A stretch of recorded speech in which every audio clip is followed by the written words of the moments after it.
This is TOS Television, your digital-first Pan-African news network. I am Abigail Okwade, and this is Africa Now. The United Nations says some 24,000 Eritrean refugees trapped in 2 camps in Ethiopia's Tigray region are in real danger of hunger, with clean drinking water also running out if humanitarian need supply does not resume soon. At the news briefing, Baba Baloch, spokesman to the United Nations High Commissioner for Refugees, says the last food distribution to the 2 refugee camps was done during the month of June, and the ration supplies then were only enough for 30 days.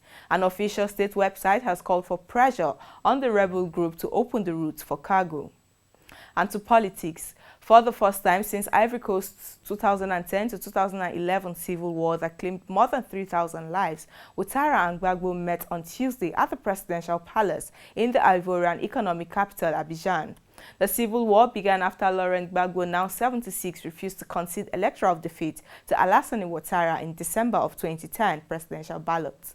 He returned from exile in June after being acquitted by the International Criminal Court of war crimes. Speaking at a joint press conference, Gbagbo says that he had urged Ouattara to continue reconciliation efforts by releasing other civil war prisoners. Ouattara, on the other hand, says it is important for everyone to know that they have decided to restore trust and ensure that Ivorians reconcile and trust each other as well.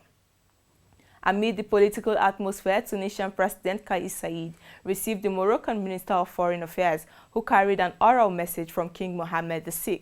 President Saied sparked a crisis by ousting the Prime Minister, suspending Parliament's operations and sacking the Ministers of Defense, Interior and Justice. The country's main parties tagged the recent moves as constitutional coup d'etat, which the president insists had acted according to the constitution. The main political party, Ennahda, is now challenging him to hold new elections instead of building an autocratic regime. In line with the UN African Union mission in Darfur drawdown plan, practically all peacemakers and staff have now left the hybrid, a senior UN official told the Security Council on Tuesday. UN AMID was formally approved by the United Nations Security Council resolution of 1769 on 31st July 2007 to bring stability to the war-torn Darfur region of Sudan. Updating the Council, Atul Kare, Under Secretary General for Operational Support, says ahead of the drawdown deadline of June 30th, nearly 6,000 troops and police were repatriated from the Sudanese province and nearly 1,200 civilian staff were separated from the mission. Angola has recorded 268 deaths from malaria in the first half of 2021 alone. According to Angola's health minister, it's one of the most affected provinces. Luke Tukta said early this month that the country registered between January and May 2021 nearly 3.8 million cases of malaria and 5,573 deaths, representing an increase of cases but a reduction of deaths compared to the same period of 2020. Malaria, the leading cause of death in the country, affects more pregnant women and children under 5 years old, particularly from vulnerable homes. This is your digital-first Pan-African news network, TOS Television. You are watching Africa Now. We move to business after the break. To stay tuned.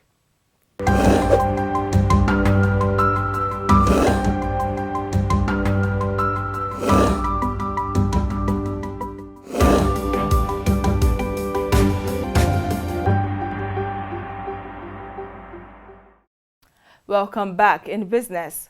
The Central Bank of Nigeria has halted the sale of foreign exchange to money changers, which the Apex Bank Governor, Godwin Emefiele, says is to ease pressure on the nation's currency. Since March 2020, the Central Bank has devalued the Naira 3 times as lower oil income eroded the nation's reserves. Speaking at a briefing in Abuja on Tuesday, Emefiele says the decision will halt the supply of $5.72 billion annually by the Central Bank to the West African nation's bureau de change. It is a key source of foreign exchange for Nigerians traveling abroad and local businesses. Emefiele also announced plans to introduce a digital currency known as the e-Naira by October.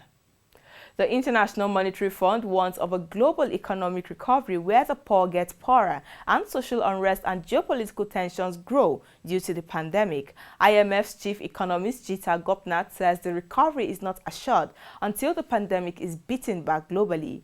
Global growth is expected to decelerate to 4.9% next year. Sub-Saharan Africa is the only region that is expected to see growth climb from 3.4% in 2021 to 4.1% in 2022. The Biden administration on Tuesday announced a new push to expand business ties between the U.S. companies and Africa. It will focus on clean energy, health, agribusiness, and transportation infrastructure on the continent. President Joe Biden, who requested nearly $80 million for the initiative in his budget proposal in May, aims to focus on women and equity with an expanded role for small and medium-sized businesses. Still in business, the decision by President Muhammadu Buhari's government to ban Twitter in Africa's most populous country in June has dealt a blow to its revenue ambitions.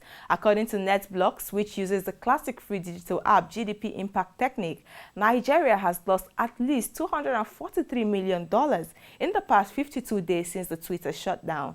In Nigeria, Twitter recorded $1.19 billion in revenue in the second quarter of 2021 against the $683.4 million Twitter reported for the corresponding period of second quarter of 2020. South Africa's state-owned logistics firm Transnet has been forced to halt operations at various container terminals across the country and says it was working to restore systems after it suffered a major cyber attack last week. The Johannesburg-based company, founded in 1991, says Thursday it was experiencing disruptions on its IT network. On Friday, it says it had identified and isolated the source of the disruption. The disruption puts Africa's most industrialized economy in further jeopardy that is trying to recover after this month's deadly riot following the imprisonment of former President Jacob Zuma and a year and a half of COVID-19 restrictions. And that is Africa Now. For more updates, do visit our website at www.TOS TVNetwork.com. Follow us and like our social media handles on Facebook, Twitter, and Instagram. And remember to subscribe on YouTube to stay with us and enjoy more programs on TOS Television Network. I am Abigail Ukmade. Many thanks for watching.